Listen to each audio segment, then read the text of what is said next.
Tom Homan is warning that New York is going to be seeing a boost in ICE enforcement. He says that New Yorkers will see stepped up federal immigration enforcement ahead of Mayor-elect Zohran Mamdani taking office. Here he is. But New York City, I plan on being in New York City in the near future. We're going to do operations in New York City.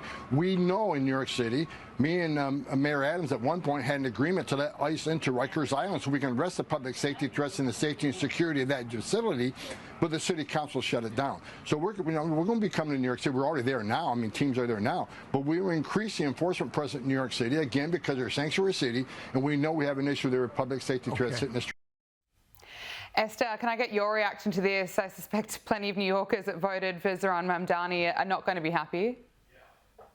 Certainly not. I mean, watching that clip made me think that he sounded like he'd be a good fit in The Godfather, just kind of the way he was talking about this issue.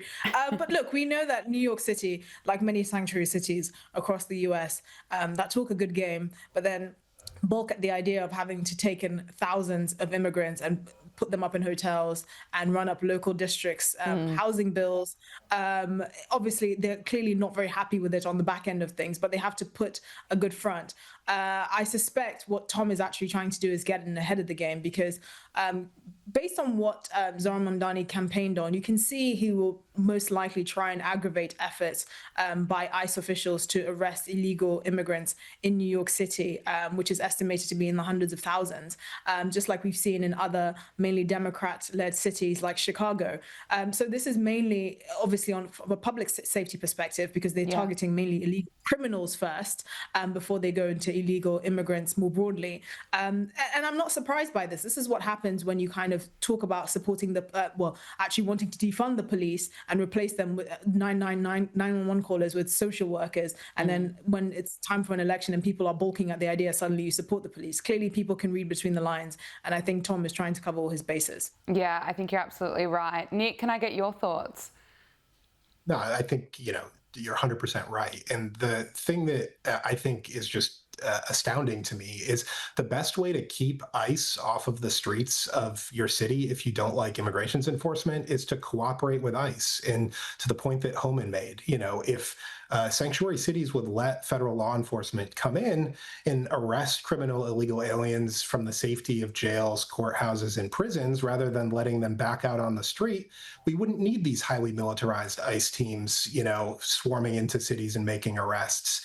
If immigrations and customs enforcement agents could be confident that state and local law enforcement would back them up and help them should they need help, we wouldn't need to send hundreds or thousands of ICE agents and the National Guard into major American cities. So I think this is a brilliant move by Homan to put the marker down. ICE is going to do their job whether Mayor Mamdani likes it or not. And it's going to be kind of a question for the mayor and the city council of New York to decide, do they want to do it the easy way or the hard way? Because the feds aren't going anywhere. 100%. Look, finally, Nicki Minaj, who's of course known for her rap music, turned heads at the United Nations. The superstar used her platform to call out the world's failure to defend religious liberty. She's now backing President Trump's efforts to address violence against Christians in Nigeria. Let's just take a listen to what she said. Faith is under attack in way too many places. In Nigeria, Christians are being targeted, driven from their homes, and killed. Churches have been burned. Families have been torn apart, and entire communities live in fear constantly, simply because of how they pray. Credit to Nicki Minaj. Esther, why is Nicki Minaj one of the few celebrities actually speaking out on this issue? Because surprisingly, she's one of the few celebrities with the moral compass. And she's picked up on a story that has been largely ignored by much of the Western media. I mean, this year alone, 7,000 Christians in Nigeria have been murdered. Since 2010, you had tens of thousands of churches that have been burnt or attacked. You have whole dioceses in certain parts of the country that are being brutally slaughtered on a daily basis. And for her to say this and to actually give credit to President Trump for highlighting this, it's cost her, I believe, on recent estimates, 100,000 followers. Wow. But I think what she's gaining is a lot more, which is obviously putting attention on this critical issue. And you don't really hear about the persecution of Christians and being taken that seriously. I mean, the number that we just heard quoted, 7,000 killed in Nigeria so far this year, that's the highest number of Christians killed anywhere in the world combined.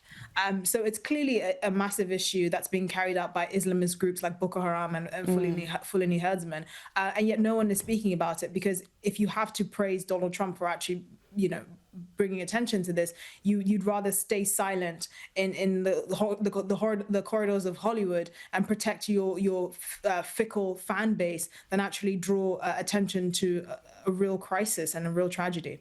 I mean, what does it say about the 100,000 followers that stopped following Nicki Minaj when she was highlighting violence against Christians in Nigeria? I mean, Nick, what do you make of that? I think it's unfortunately indicative of what we see on the left in a lot of these conversations these days. And for some reason, the left has decided that there's virtue in weakness. And because they perceive that Christians are in the majority in the Western world, they can't conceive that potentially Christians in Africa or, Jews in the Middle East could potentially be the victims of their circumstance. So I give Nicki Minaj, a ton of credit for speaking out. I hope she continues to do it. I hope she inspires others to speak out. But it's a really sad day when it takes, a Hollywood rapper to speak out, to bring light to something, when, there's a whole foreign policy establishment at the United Nations that exists theoretically to bring attention to situations just like this and put it to a stop. Signal principal and pollster Nick Weinstein and writer and broadcaster Esther Krakue, thank you both so much for joining us. Really appreciate it. My pleasure.